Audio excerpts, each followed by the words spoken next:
kalian lihatlah rating di Google. Iya. Itu kalau dilihat tuh ngeri banget ya. Karena mungkin aku sampai sekarang aku nggak akan menyalahkan orang mau berpendapat seperti apa.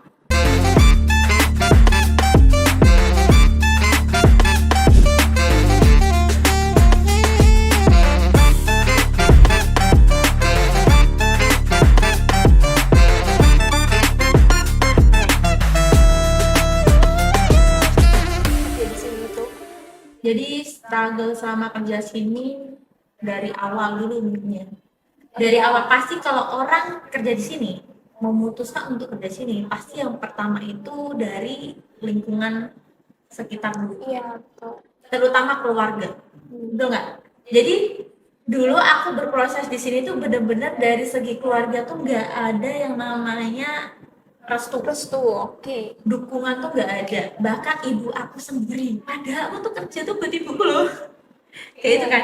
Bahkan ibu aku sendiri. Jadi tuh kayak mereka berpikir bahwa apa namanya kerja di sini tuh nggak ada yang pasti, kayak itu kan. Terus cari yang pasti-pasti aja. Itu kan apa kalau orang-orang apa ya aku bisa bilang tentang primitif ya, pemikiran yang masih ke orang zaman karya kayak pemikiran orang pada umumnya kayak itu kan mesti mikirnya gitu kan. Jadi struggle aku ya di keluarga aku. Jadi aku pernah di mana selama aku berproses di sini, jujur aja aku tuh kerja di sini kan udah jalan 3 tahun. Jadi berproses itu kan namanya orang mau sukses, itu kan prosesnya juga nggak cepat, betul nggak? Betul, Kayak betul. mie aja harus direbus dulu ya kan? Betul. Nah, aku bener-bener yang membuktikan diri aku sendiri itu di 1 tahun aku kerja. Jadi di 1 tahun aku kerja, aku memang gak memperlihatkan ini loh hasilku ini, kayak ini loh yang aku dapat, nggak seperti itu. Walaupun aku baru pun kerja di sini, itu penghasilan aku udah besar. Jujur aja, aku prosesnya juga memang bukan yang cepat seperti orang-orang yang di sini. Jujur Iya. aja, di sini tuh berproses tuh cepat banget. Normalnya orang kalau berproses dengan benar itu cuma 2 minggu, sebulan tuh pasti udah ada hasil. Nah, aku di sini 3 bulan. Oke, nunggu 3 bulan baru ada hasil ya. Iya, 3 bulan. Aku 3 bulan tuh masih berproses. Tapi aku panen hasilnya. Waktu itu aku 3 bulan berproses di sini langsung penghasilanku langsung 2 digit. Oke. Jadi bahasanya kayak terbayarkan nih modal aku selama Iya. 3 bulan. Modal niat, modal materi juga, modal mental. Betul. Ya kan terbayarkan dengan penghasilan aku pertama kali. Memang gede, tapi kan dikumpul-kumpulin kan pas aku di sini itu kan aku rasa tahu nggak aku selama struggle aku terbesar kan emang di keluarga. Selama 1 tahun aku kerja di sini itu benar-benar dianggap kayak orang nggak ada di satu keluarga. Karena apa? Mereka berpikir bahwa kamu tuh bodoh banget sih kerja yang kalau orang di luar mesti mikirnya kerja di pialang itu nggak digaji, Iya. gitu nggak? Bodoh banget kamu kerja di tempat yang nggak digaji dan nggak ada kepastian. Itu, tapi mereka nggak tahu penghasilan aku setiap bulan itu berapa. Padahal penghasilan aku selalu 2 digit setiap bulan. Tapi belum berbentuk aset. Iya. Tapi aku nggak pernah bantah. Maksudnya tuh kayak ya terserah mereka, itu kan pendapat mereka. Aku nggak pernah bantah sama keluarga aku. Sedangkan di lingkungan rumah aku tuh satu keluarga itu tuh berjejer rumahnya. Jadi tahu nggak kalau aku nyapu hasil nih, kakakku sendiri loh satu rumah, bayangkan. Bayangkan itu kakak yang satu rumah aja yang kalau aku sapa tuh nggak pernah nyaut. Kalau jadi aku masih mikirnya kayak ya Allah kayak gini banget sih, kayak apa namanya seburuk itu aku kerja di perusahaan ini sampai dianggap kayak orang nggak ada gitu loh. Tapi aku nggak pernah, jujur aku nggak pernah ngoceh.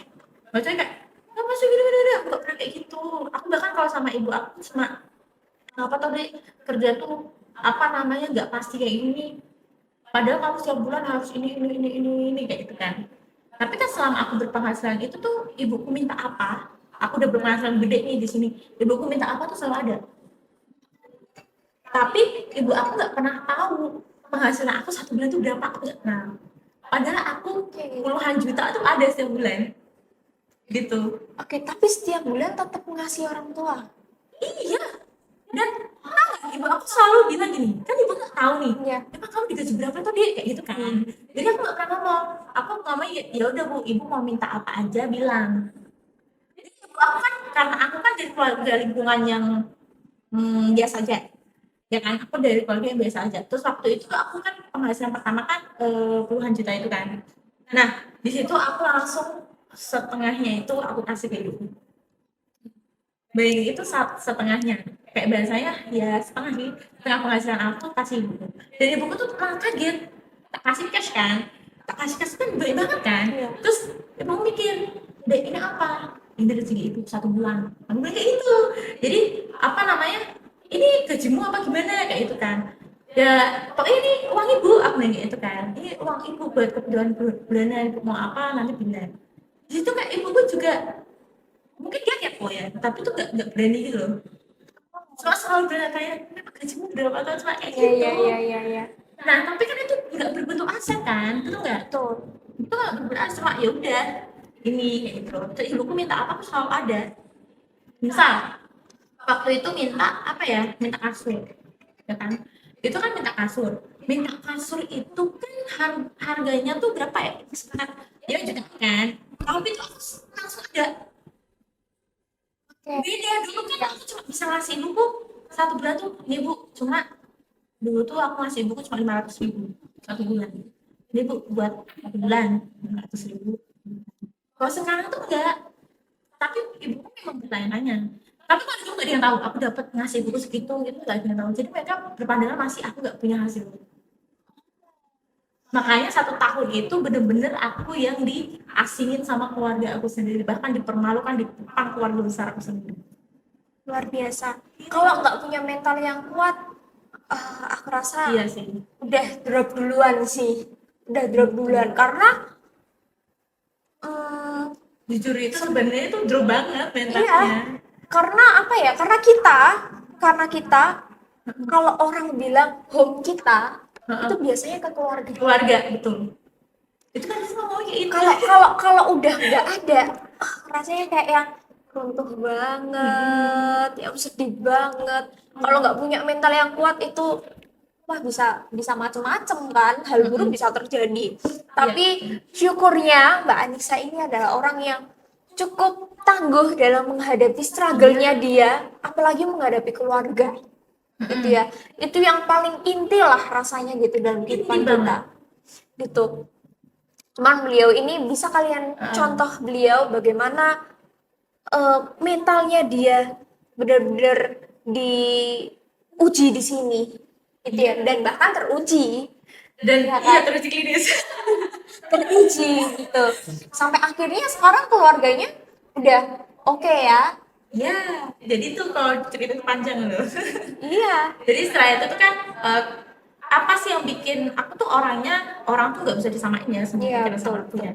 Jadi keputusan aku tuh misalnya nih, aku udah yakin nih ngambil keputusan ini. Jadi aku harus membuktiin sendiri Iya. keputusan aku tuh benar kayak gitu loh.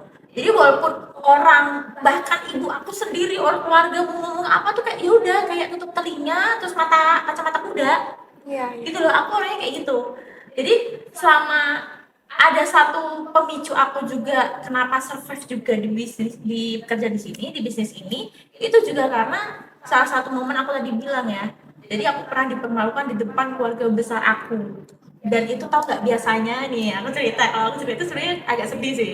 Kalau keinget, saya itu belum sampai sekarang tuh masih keinget banget, jujur. Jadi Lebaran. Nah, Lebaran itu kan momen kumpul keluarga kan. Betul. Dan satu keluarga besar aku tuh banyak, ada puluhan orang. Waktu itu di situ aku bisa bilang tuh sekitar ada 30-an orang. Itu keluarga besar, benar keluarga besar aku. Ya. Di situ kan biasa kan kalau kumpul keluarga itu kan ada pencapaian. Betul. Iya sih, ada Iya. pencapaian. Terus di situ kalau dilihat ya aku sama ibu aku tuh termasuk orang yang biasa aja, ya kan, orang yang biasa aja yang nggak punya jabatan, nggak punya aset, rumah aja nggak punya, rumah aja numpang, nggak pernah harta lah kalau kita tuh. Nah di situ tuh bener-bener apalagi kan aku anak yang paling kecil, yang udah maksudnya yang salah satunya yang bisa ngidupin ibu aku lah kayak itu kan.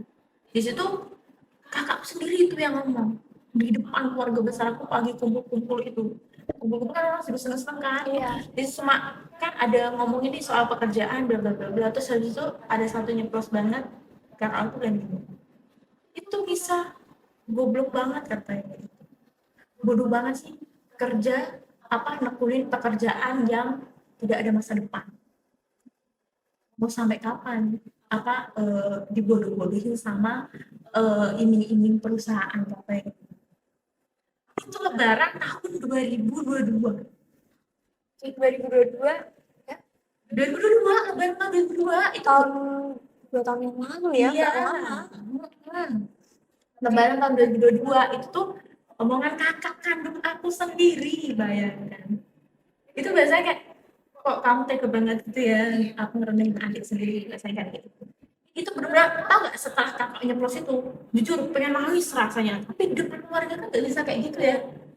Aku tegar ya, diem aja aku. Cuma di situ dalam hati aku cuma lihat tahun depan sebelum lebaran aku punya set. Itu yang selalu aku pikirin. Tahun depan aku punya set. Sebelum lebaran itu kan tahun 2023 tuh kapan ya? Mei, April ya? April April kan, lebaran kan April tahun 2023 kan. Jadi aku sampai kalau aku berkeinginan ya, itu detail. Kalau nggak Januari, Februari aku harus punya set. Bahwa itu aku harus punya mobil, bahwa itu aku harus punya rumah. Pokoknya set yang tertentu lah, kayak gitu. Jadi mulai dari situ tuh kayak ya berprosesnya apa ya, nge-push diri tuh di situ keingetnya. Keinget kata-kata yang bikin sakit hati, tapi juga pengen membuktikan. Jadi 1 tahun tuh aku survive-nya luar biasa. dan ini adalah salah satu hal yang membuat kamu bertahan di sini, Betul. membuat kamu bertahan dalam menghadapi proses yang mungkin emang gak enak Ya, ya. orang mau sukses gak ada yang prosesnya enak Betul. kali. Iya. Tanya tuh sama pengusaha yang bos-bos besar Iya. itu, mereka juga up and down, kerja di sini Betul. juga up and down banget. Betul, Pernah betul. kita di atas, pernah juga kita dihantam habis-habisan. Iya. Gitu. Luar biasa sekali ya teman-teman, untuk tangan dong. Semoga menginspirasi. Iya, terkadang itu ada lingkungan kita yang memang nggak suka, tapi jangan itu membuat kita jadi patah semangat, jangan itu membuat kita jadi mundur. Harusnya hal itu yang membuat kita Lebih semakin maju. maju dan semakin ada motivasi untuk menunjukkan bahwa aku tuh bisa loh. Ya, diri aku tuh punya potensi loh sebenarnya. Kayak gitu. Aku tuh punya potensi loh. Aku tuh bisa kok buktiin apa yang mungkin gak kamu pikirkan Betul. gitu. Jadi kita bisa contoh Mbak Anissa ya, bagaimana dia itu luar biasa menghadapi setiap proses dalam hidupnya itu ya, apalagi dalam mengejar karirnya sampai di titik ini. Sampai sekarang.